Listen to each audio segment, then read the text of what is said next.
महत्वपूर्ण काम रुके हुए हैं, जिसकी वजह से पार्षदों के सामने अपने क्षेत्र में किए जाने वाले कामों को लेकर जनता को जवाब देना भारी पड़ रहा है। नरेश त्यागी ने कहा कि दिल्ली नगर निगम की स्थायी समिति का गठन नहीं होने से जनता को भी कई समस्याओं का सामना करना पड़ रहा है। इन्हीं सब मुद्दों पर संवाददाता गिरीश ने नरेश त्यागी से बातचीत की।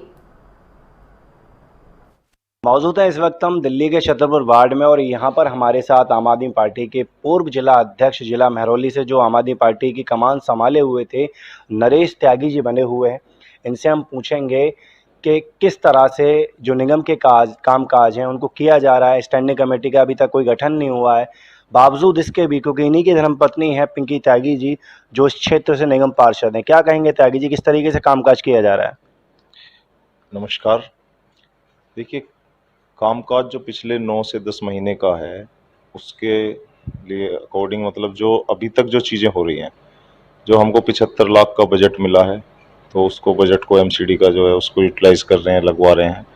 बाकी जो सफाई कर्मचारी हैं वो हमारे अपने वार्ड में 138 सफाई कर्मचारी हैं, उनके साथ मिलकर, और जो हमारे वार्ड की मेंटेनेंस टीम है उसके साथ मिलकर हम प्रॉपर पिछले आप 9 से 10 महीने में देखेंगे कि हमारे वार्ड के प्रत्येक एरिया की प्रत्येक गलियों में हमने प्रॉपर डिसिल्टिंग कराई है। एमसीडी के एक एक नाले की सफाई हुई है। और इस बार छतरपुर वार्ड के अंदर इतनी बारिश हुई, मतलब पूरी दिल्ली में इतनी बारिश हुई है, लेकिन आप हमारे पूरे वार्ड में जाकर कहीं भी पता कर सकते हैं जल भराव की कहीं पर पूरे वार्ड में इतनी सी भी कहीं पर हमने कोई दिक्कत नहीं होने दी है। तो इसके लिए मैं तो सलूट करता हूँ अपने सभी एमसीडी के योद्धाओं का, जिन्होंने इसमें हमारे साथ बढ़ चढ़कर हमारा साथ दिया और जिसके कारण आज हमारे छतरपुर की जनता बहुत खुश है। स्टैंडिंग कमेटी का अभी तक गठन नहीं हुआ, क्या कहेंगे? पहली बार देखने को मिला है कि इतना लंबा समय जो है वो टीम गठन होने में लग गया, क्या कारण रहा? देखिए, आप भली भांति जानते हैं कि स्टैंडिंग कमेटी के गठन के लिए जिस तरह Bharatiya Janata party high court में चली गई, हाई कोर्ट में जाने के बाद में फिर उसमें डेट पे डेट लगती चली गई, अब इसमें नवंबर की डेट लगी हुई है। मतलब सिर्फ जो ये है कि चलते हुए काम में को किस तरह रुकावट करना है, उनका मकसद स्टैंडिंग कमेटी से ना एमसीडी से किसी चीज़ से नहीं है। उनका सिर्फ और सिर्फ मकसद एक है कि किसी भी तरह से जो एक दिल्ली सरकार का, अरविंद केजरीवाल जी का जो फ्लो जनता में चल रहा है, लोगों के काम इतने अच्छे हो रहे हैं, शिक्षा का, स्वास्थ्य का, बिजली का, पानी का, उसके साथ साथ साफ सफाई या और जो एमसीडी की योजनाएं हैं वो किसी भी तरह से वो मतलब क्षेत्र में आकर के लोगों के काम और अच्छे ना होने लगे तो फिर इनको जवाबदेही बीजेपी की बहुत मुश्किल हो जाएगी। क्योंकि 15 सालों से पहले भारतीय जनता पार्टी थी एमसीडी के अंदर और उनकी कालगुजारियां जितनी थी वो जग जाहिर हो जाए। तो इसलिए ये एक अवरोध पैदा करने के लिए इस तरह की सिर्फ चीजें की जा रही हैं कि जिस तरह से एमसीडी का अगर गठन नहीं होगा तो नेचुरल बात है कि ना ही किसी तरह के कोई बजट होंगे पास, ना ही किसी तरह के कोई प्रस्ताव पास होंगे, ना कोई हम ऐसी चीजें ला सकें। सिर्फ एक नॉर्मली जो बजट होते हैं एमसीडी के वो बजट आ रहे हैं, उसमें आप देख रहे हो कि कुछ मतलब सिर्फ ये है ऊंट के मुंह में जीरे वाली बात है। तो ये जो है सिर्फ स्टैंडिंग कमेटी का जो गठन ना होना है वो सिर्फ एक राजनीति हो रही है, राजनीति के अलावा और कुछ भी नहीं हो रहा है। तो इस हिसाब से तो आपको परेशानी है, फिर काम काज करने में भी दिक्कतें आती होंगी, स्टाफ की दिक्कत होगी। देखिए, इसमें 2-3 चीजें हैं कि परेशानी है।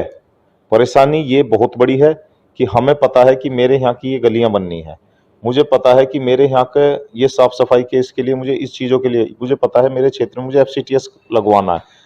तो इसको पास कराने के लिए जो हमें बजट पास कराने होते हैं, प्रस्ताव पास कराने होते हैं, तो उसके लिए बजट चाहिए था। लेकिन अब जो हम काम चला रहे हैं वो हम काम चला रहे हैं अपने सफाई कर्मचारियों की जो एक हमारी टीम है उस टीम के सहारे काम चला रहे हैं। अब जो हम काम चला रहे हैं जो एमसीडी के अंदर एक बहुत बड़ा 15 साल पहले तक जो जनता के मन में एक डर रहता था हर किसी गरीब आदमी को कि मैं अपना मकान बनाने जाऊंगा, 2 ईंट लगाऊंगा तो मेरे ऊपर एमसीडी का हथौड़ा आ जाएगा। और वो एमसीडी का हथौड़ा आता था सिर्फ भ्रष्टाचार के रूप में, रिश्वत ली जाती थी और वो चीजें। मैं आपसे पूरे विश्वास के साथ और पूरे गर्व के साथ कह रहा हूं कि आप हमारे पूरे वार्ड में जाइए, कहीं भी किसी से जाकर पूछ लीजिए कि किसी को भी इन पिछले 9 से 10 महीनों में जरा सी भी दिक्कत आई हो। क्योंकि हम सिर्फ एक ही चीज कर चल रहे हैं, ईमानदारी। आम आदमी पार्टी का सिर्फ एक ही कहना था पहले दिन से और आज तक यही है, और हम उसी अरविंद केजरीवाल जी के सैनिक हैं, जो कहकर चले उसी उसको ही हमारे उस दिमाग में, उसके अलावा और दूसरी कोई चीज नहीं है। हम सफाई, अब जैसे अभी इतना डेंगू चिकनगुनिया, मलेरिया इतनी बीमारियों का होता, लेकिन इस बार आपने दिल्ली में देखा होगा कि हर वर्ष के मुताबिक इतना बुरा हाल नहीं हुआ जो हर वर्ष होता था। कारण क्या था कि टाइम से पहले सारी चीज़ों के लिए दवाइयाँ नालियों में डालना, जगह जगह जाके फॉगिंग कराना, टीफा मशीनों को टाइम टाइम पर मंगवाना, अपने स्टाफ के साथ में हम रहना, और तो और जहाँ कहीं फॉगिंग कराने भी जाते हैं तो हम में से कोई ना कोई साथी साथ जाता है। ये नहीं है कि हमारे वो तो जो कर्मचारी जो साथी हैं बेचारे वो तो जा ही रहे हैं, वो बहुत अच्छा काम कर रहे हैं, लेकिन उसके अलावा हम भी एक एक हमने अपना चार्ट बनाया हुआ है जिससे कि हमारे इस ब्लॉक की ये गली ना रह जाए, इस ब्लॉक की ये गली ना रह जाए, उस एरिया का ये गांव की इस गली ये गली ना रह जाए। तो प्रॉपर तरीके से जो काम किया रहा है हम इसके तहत जब हम इतना कर रहे हैं, हाँ लेकिन जिस दिन अगर स्टैंडिंग कमेटी का गठन हो गया तो शायद चार चांद लग जाएंगे। ये बाजारी का सवाल है और भी काफी सारे ऐसे महकमे हैं जो उसके बाद में ही काम सुचारू तरीके से आगे बढ़ेगा। बिल्कुल, ये सच्चाई है। ऐसी पता नहीं कितनी चीजें हैं जो एमसीडी के गठन के बाद में हम अपने क्षेत्र में कोई भी चीज लाना चाहते हैं, कुछ भी चीजें लगवाना चाहते हैं, तो वो सारे जो है स्टैंडिंग कमेटी के बाद में ही हो पाएंगे। तो वो सच्चाई है, तो लेकिन वो काम रोकने के लिए बाधाएं ऐसी उत्पन्न की जा रही हैं। लेकिन हमें खुशी इस चीज की है कि हम अरविंद केजरीवाल जी के सैनिक हैं और दिल्ली में आम आदमी पार्टी की सरकार है, इसलिए जो फ्लो है वो रुकेगा नहीं किसी भी तरह से, चाहिए कितनी भी बाधा उत्पन्न कर लें भारतीय जनता पार्टी वाले। स्टाफ की बात करते हैं, उपकरणों की बात करते हैं, क्या कहेंगे, पर्याप्त है या कमी है?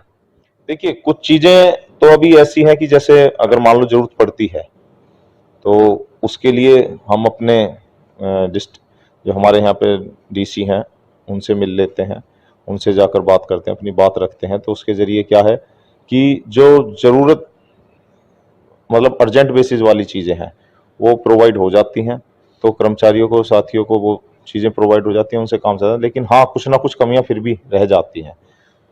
तो ये सच्चाई है कि जैसे कि हम चाहते हैं कि अगर हमारे 137-38 सफाई कर्मचारी हैं, उसके अलावा मेंटेनेंस स्टाफ है, उसके अलावा डीबीसी स्टाफ है, इन सबको सारी चीज़ें, ग्लव्स वगैरह होने चाहिए, साथ में सारी इनके पास सुविधा की सारी चीज़ें होनी चाहिए, जिससे ये इन किसी बीमारियों से, क्योंकि जो बेचारा बंदा सुबह से लेके शाम तक, दोपहर तक झाड़ू लगाता है, फिर कूड़ा उठाता है, तो कितना डस्ट पोल्यूशन के समय में सारी चीज़ें उसके अंदर जाना, उसके भी बीवी बच्चे हैं।